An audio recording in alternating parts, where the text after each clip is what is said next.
An update on a child death investigation we first alerted you to last month. Officials now say the 2-year-old girl died after overdosing on fentanyl in her Freedom home.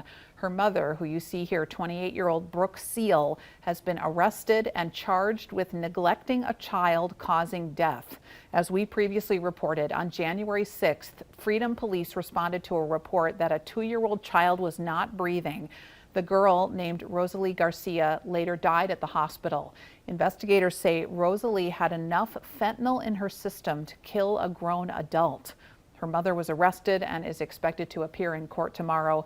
We will bring you First Alert updates on this case on air and online as we learn more.